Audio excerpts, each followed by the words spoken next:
Welcome back to my channel. इस video के अंदर हम पूरा का पूरा सेल यूनिट रिवाइज करेंगे, यानी कि cell the unit of life करेंगे and then cell cycle and cell division करेंगे। ऑलरेडी मैंने वीडियो बना रखी है बायोमोलिक्यूल्स की। इस वीडियो में हम इन दोनों चैप्टर्स को रिवाइज करेंगे, राइट।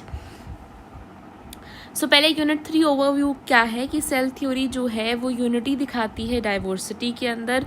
लाइफ प्रोसेसेस जो हैं उसको एक्सप्लेन करा गया मॉलिक्यूलर लेवल पे अप्रोच। इसे हम क्या कहते हैं, रिडक्शनिस्ट बायोलॉजिस्ट कहते हैं, राइट। देन इंट्रोडक्शन के अंदर क्या लिखा हुआ है, सेल जो है वो बेसिक यूनिट है लाइफ का। ऑर्गेनिजम्स यूनिसेलुलर मल्टीसेलुलर भी हो सकते हैं।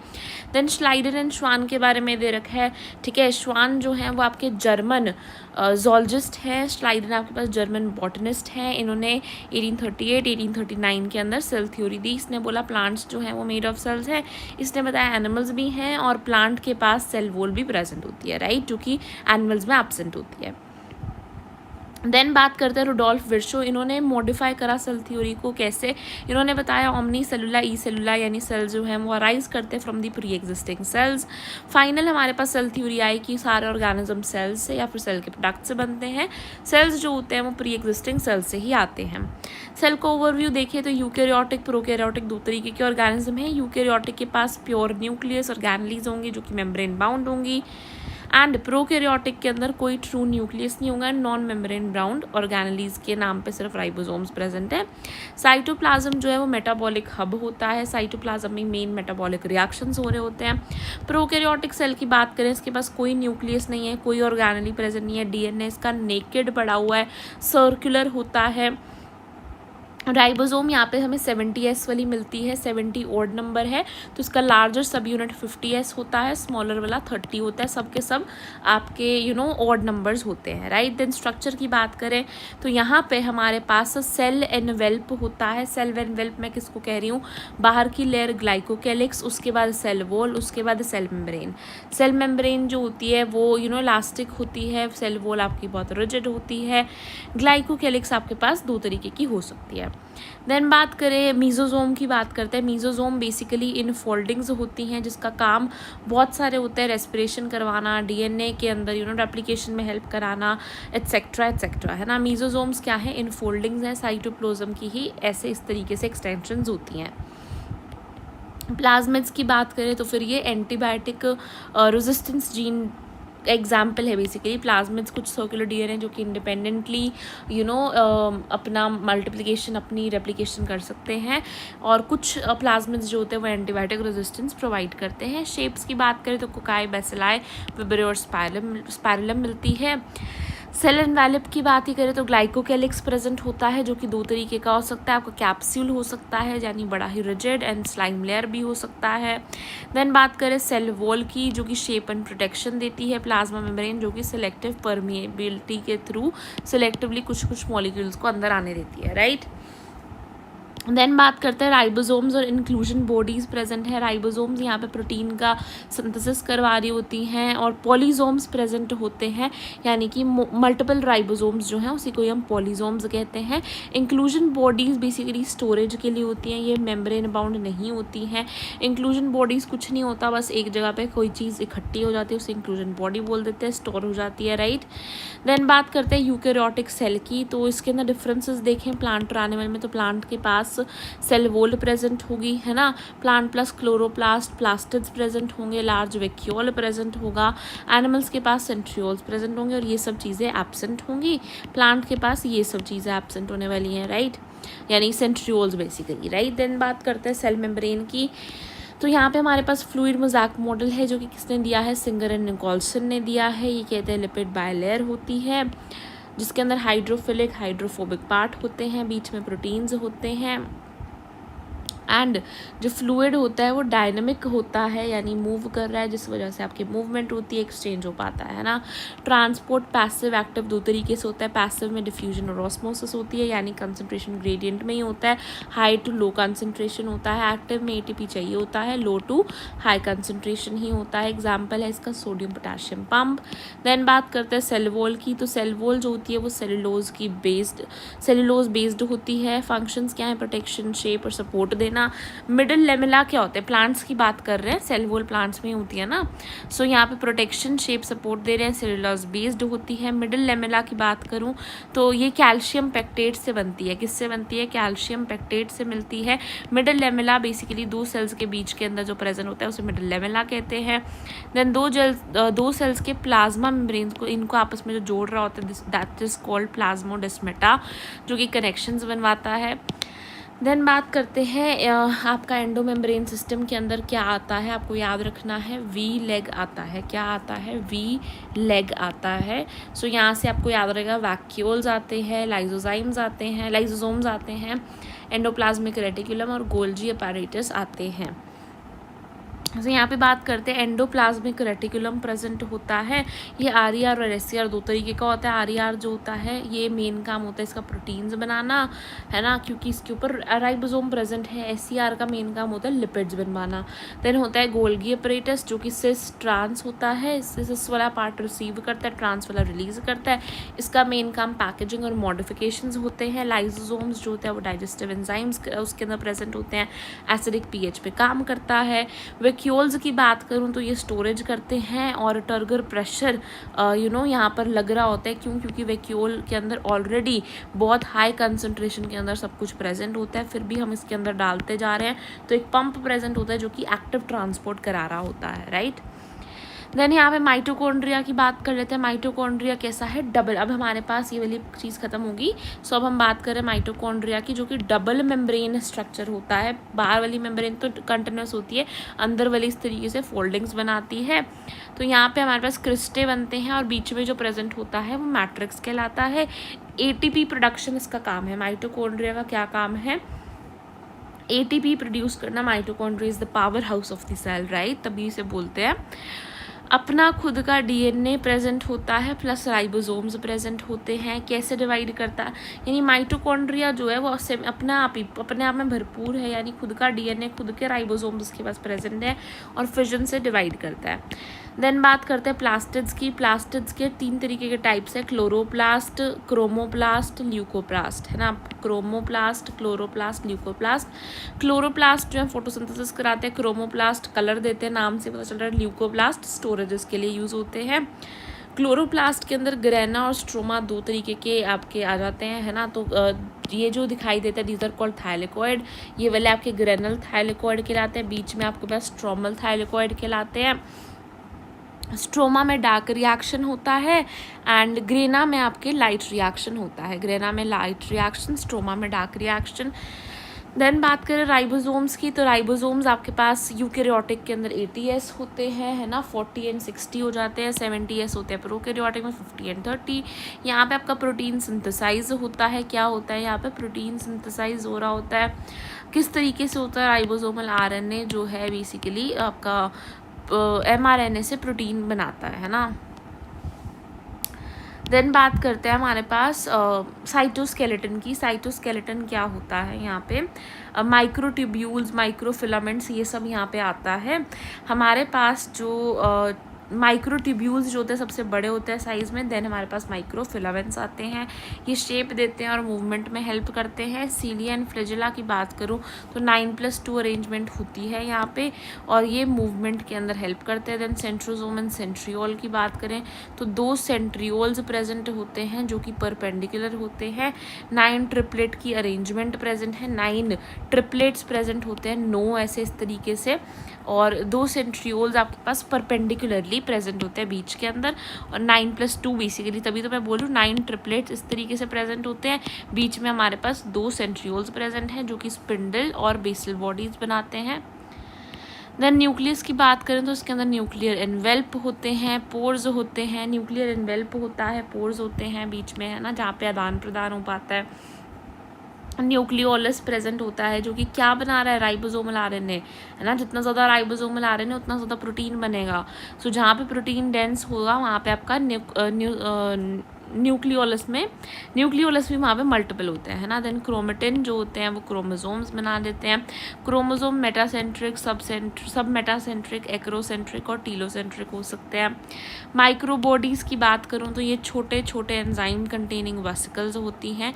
माइक्रोबॉडीज़ क्या हैं? छोटी छोटी एंजाइम कंटेनिंग वेसिकल्स होती हैं। सेल स्ट्रक्चरल फंक्शनल यूनिट है। प्रोकैरियोट यूकैरियोट के अंदर डिफरेंस बहुत इंपॉर्टेंट है। फ्लूइड मोज़ैक मॉडल बार बार सवाल आता है। 9+2 सीलिया के अंदर है और 9 ट्रिपलेट्स और सेंट्रियोल। 9 ट्रिपलेट्स वाला आपका सेंट्रियोल में होता है और 9+2 सीलिया के अंदर देखने को मिलता है। माइटोकॉन्ड्रिया और क्लोरोप्लास्ट जो होते हैं सेमी ऑटोनोमस हैं, यानी अपना काम खुद से कर रहे हैं ना। एंडोमेम्ब्रेन फ्लो आपका सिंपल है। एंडोप्लाज्मिक रेटिकुलम के अंदर बेसिकली आपका प्रोटीन सिंथेसिस हुआ। देन गोल्जी बॉडीज़ के अंदर का पैकेजिंग हुई। लाइसोजाइम्स और वैक्यूल का भी काम होता है। देन बात करें, यहाँ पे एनसीईआरटी समरी दे रखी है जो कि हम रीड कर सकते हैं खुद से। देन आते हैं हम टुवर्ड्स दी नेक्स्ट चैप्टर जो कि है आपका cell the unit of life. इसके रिवीजन में देखें तो G1 phase, S phase, G2 phase, M phase, G0 phase. Simple सी बात है, देखो सबसे पहले इंटरफेज होगा, उसके बाद हम माइटोसिस मियोसिस पे बात करेंगे। तो इंटरफेज देख रहे हैं यानी तैयारी हो रही है इस फेज में। इस फेज को हम रेस्टिंग फेज कहते हैं, और पर ये मेटाबॉलिकली एक्टिव होता है। G1 फेज के अंदर कोई डीएनए रेप्लिकेशन नहीं हो रहा, सेल ग्रोथ होता है, मेटाबॉलिज्म होता है। S फेज के अंदर आपका डीएनए जो है 2C से 4C हो जाता है, क्रोमोसोम नंबर सेव रहता है। यहाँ पे आपका डीएनए मैं बोलूँगी रेप्लिकेट कर रहा है। G2 फेज के अंदर प्रिपरेशन होती है माइटोसिस की, प्रोटीन बन रहा होता है, etcetera etcetera, right. M phase के अंदर बेसिकली क्या होता है आपका माइटोसिस डिवीजन होती है, कैरियोकाइनेसिस, साइटोकाइनेसिस दोनों होता है। पहले कैरियो एंड देन साइटो होता है। देन G0 फेज एक क्वेश्चन स्टेज होती है। अगर सेल को डिवाइड नहीं करना तो वो उस फेज के अंदर चला जाता है, वहाँ पे भी वो मेटाबॉलिकली एक्टिव होता है। कोर कॉन्सेप्ट्स क्या है? इंटरफेस 95% से ज़्यादा टाइम ले लेती है डीएनए सेल साइकिल का। डीएनए रेप्लिकेशन जो है वो सिर्फ एस फेज के अंदर हो रही है। सेल साइकिल जो है इंश्योर करती है प्रॉपर ग्रोथ, डिवीजन और डीएनए का डिस्ट्रीब्यूशन। अब हम बात कर रहे हैं माइटोसिस की एम फेज के बारे में। सो यहाँ पे हमारे पास आते हैं प्रोफेज, मेटाफेज, एनाफेज, टीलोफेज, है ना। सो प्रोफेज के अंदर क्या होता है? क्रोमेटिन्स जो होते हैं वो कंडेंस होने शुरू हो जाते हैं और क्रोमोसोम्स थोड़े थोड़े हमें विजिबल होते हैं। सेंट्रोसोम्स जो है वो स्टार्ट हो जाते हैं मूव करना पोल्स की तरफ, स्पिंडल फाइबर्स बन जाते हैं। क्रोमोसोम्स जो है यहाँ पे इस स्टेज पे फर्स्ट टाइम विजिबल होते हैं। हर क्रोमोसोम के अंदर आपको 2 क्रोमेटिड्स और एक सेंट्रोमियर दिखाई देता है ना। देन मैं बात करती हूँ लेट प्रोफेज की, यानी प्रोफेज में ही लेट आपको न्यूक्लियर एनवेल्प बनता हुआ दिखाई देगा। डिसअपियर हो जाएगा कौन? न्यूक्लियोलस डिसअपियर हो जाएगा, गोल्जी, ER ये सब डिसअपियर होने शुरू हो जाएंगे, डिसइंटीग्रेट होना शुरू हो जाएंगे, है ना। एंड बात करूँ आपका एंड ऑफ, ये सब चीज़ें जो आपका यहाँ पे डिसअपियर होनी शुरू हो जाएंगी। जब आपका एंड ऑफ प्रोफेज आएगा तो आपको कोई न्यूक्लियस ही नज़र नहीं आएगा, राइट। देन मेटाफेज के अंदर आपके क्रोमोसोम्स जो है वो परफेक्टली अलाइन हो जाते हैं इक्वेटर के ऊपर। मेटाफेज प्लेट बन जाती है, स्पिंडल फाइबर्स कहाँ पे अटैच हो जाते हैं? सेंट्रोमियर के आसपास काइनेटोकोर प्रेजेंट है, उसके पास जाके अटैच हो जाते हैं। बेस्ट स्टेज है अगर मुझे क्या पढ़ना है, क्रोमोसोम्स के बारे में पढ़ना है। ईच क्रोमेटिड जो है ऑपोजिट पोल पे जाके अटैच हो जाती है। ईच क्रोमेटिड जो होती है वो ऑपोजिट पोल पे चली जाती है। एनाफेज के अंदर क्या होता है? सेंट्रोमियर जो होता है वो स्प्लिट कर जाता है। जो सेंट्रोमियर होता है बेसिकली वो स्प्लिट कर जाता है और क्रोमेटिड्स जो हैं वो सेपरेट हो जाती हैं। डॉटर क्रोमोसोम्स जो हैं ऑपोजिट पोल्स में चली जाती हैं। ओनली स्टेज जहाँ पे सेंट्रोमियर डिवाइड हो रहा है ना। इस तरीके से था बेसिकली यहाँ पर हमारे पास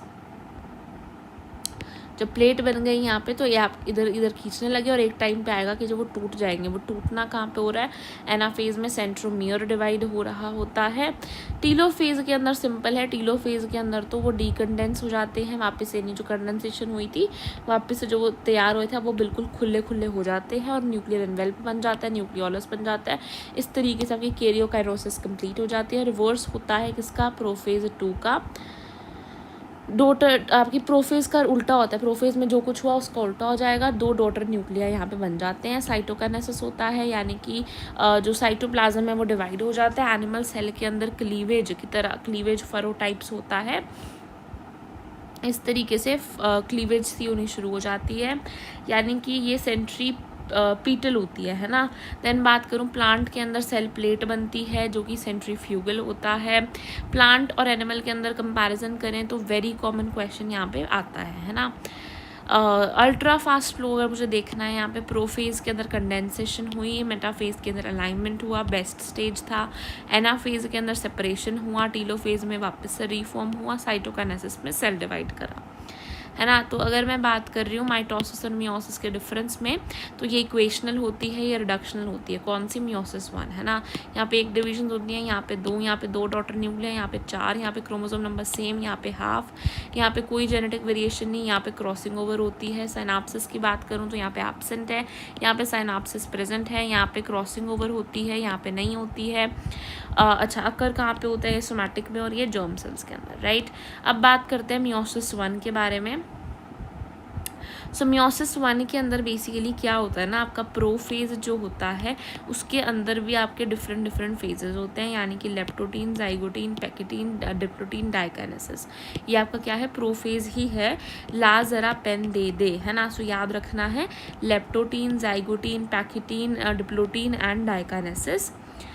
सो यहाँ पे आपके क्रोमोसोम्स जो है वो विजिबल होने शुरू होते हैं, यानी कंडेंसेशन स्टार्ट होती है। जाइगोटीन में होमोलोगस पेयरिंग हो जाती है, साइनाप्सिस बन जाता है। क्या बनता है? साइनाप्सिस बनता है। पैकेटीन के अंदर क्रॉसिंग ओवर होती है। तो क्रॉसिंग ओवर कहाँ पे होती है? पैकेटीन के अंदर होती है। रिकॉम्बिनेशंस बनते हैं। डिप्लोटीन के अंदर क्या होता है? काइजमेटा विजिबल होता है, यानी कि आपका इस तरीके से यहाँ पे जब क्रॉसिंग ओवर हो रही होती है तो यहाँ पे आपके पास काइजमेटा, एक्स टाइप्स काइजमेटा प्रेजेंट होता है। सिनेप्सिस क्या होता है? जब ये दोनों आपस में बहुत अच्छे से जुड़ जाते हैं। तो सिंपल है, लेप्टोटीन में कंडेंसेशन शुरू हुई, यानी कि ये प्रॉपर क्रोमोसोम बनने शुरू हुए, है ना। जाइगोटीन के अंदर क्या हुआ? बीच में आपस में जुड़ गए होमोलोगस पेयर। पैकेटीन में इनके अंदर क्रॉसिंग ओवर हुई, पैकेटीन में इनके अंदर क्रॉसिंग ओवर हुई, डिप्लोटीन में हमें काइजमेटा विजिबल होता है और इनकी साइनाप्सिस जो है वो टूट जाती है। डाइकाइनेसिस के अंदर अगर मैं बात करूँ तो टर्मिनल होता है, स्पिंडल बन जाते हैं, आपका न्यूक्लियर एनवेलप ब्रेक हो जाता है। तो पहले बाइवेलेंट थे, देन टेट्राड बने, क्रॉसिंग ओवर हुआ, काइजमेटा बना, बीच में आपका साइनाप्सिस भी यहाँ पे टूट जाता है, राइट। कहाँ पे टूटता है आपका साइनाप्सिस? डिप्लोटीन स्टेज पे टूटता है ना। देन मियोसिस 2 बिल्कुल माइटोसिस जैसा है, यहाँ पे प्रोफेज 2, मेटाफेज 2, एनाफेज 2 और टीलोफेज 2 होता है। प्रोफेज 2 में आपके क्रोमोसोम्स अगैन आपके कंडेंस कर रहे होते हैं यहाँ पे, एंड मेटाफे बीच में यहाँ पे दोनों के मियोसिस 1 मियोसिस 2 के बीच में आपके इंटरकाइनेसिस होता है ना, बीच में, यानी कि आपके जो डीकंडेंसेशन वाला पार्ट है वो नहीं होता है टीलोफेज 1 के अंदर, बहुत ज़्यादा तरीके से, हल्का बहुत हो सकता है और वो हल्का बहुत ही यहाँ पे ठीक हो जाता है। मेटाफेज 2 के अंदर वो इक्वेटर पे अलाइन कर जाते हैं। एनाफेज 2 में सेंट्रोमियर फिर से स्प्लिट करता है। टीलोफेज 2 में आपके 4 हैप्लॉइड सेल्स बन जाते हैं और फिर आपका साइटोकाइनेसिस भी हो जाता है। देन बात करें सिग्निफिकेंस की, तो माइटोसिस जो है ग्रोथ, रिपेयर, जेनेटिक स्टेबिलिटी देता है हमें। मियोसिस जो है वेरिएशंस देता है, हैप्लॉइड गमीट्स देता है और एवोल्यूशन के अंदर बहुत ही हेल्पफुल होते हैं। तो सुपर कोर कॉन्सेप्ट्स हैं कुछ। सेल साइकिल जो है वो उसका काम है ग्रोथ, डीएनए रेप्लिकेशन और डिवीजन को इंश्योर करना। ग्रोथ करवाना, डीएनए को रेप्लिकेट कराना, डिवीजन करवाना। इंटरफेज प्रेपरेशन फेज होता है। इस फेज में आपका डीएनए का कंटेंट डबल होता है, क्रोमोसोम का नंबर सेम रहता है। माइटोसिस इक्वेशनल डिवीजन है, क्रोमोसोम नंबर मेंटेन रहता है। सेंट्रोमियर जो है वो स्प्लिट किस फेज में हो रहे हैं? एनाफेज के अंदर हो रहे होते हैं। मियोसिस में बात करूँ तो रिडक्शन डिवीजन है, यहाँ पर रिडक्शन होता है। मियोसिस 2 जो होती है वो तो माइटोसिस जैसी होती है। मोस्ट इंपॉर्टेंट डिफरेंस है माइटोसिस के अंदर क्रोमेटिड सेपरेट होते हैं, यहाँ पे आपके पास होमोलोगस क्रोमोसोम्स प्रेजेंट सेपरेट होते हैं ना। मियोसिस 1 में आपके क्रोमोसोम सेपरेट हो रहे होते हैं होमोलोगस, यहाँ पे क्रोमेटिड्स हो रहे हैं। मियोसिस 2 के अंदर आपके क्रोमेटिड्स ही हो रहे होते हैं ना।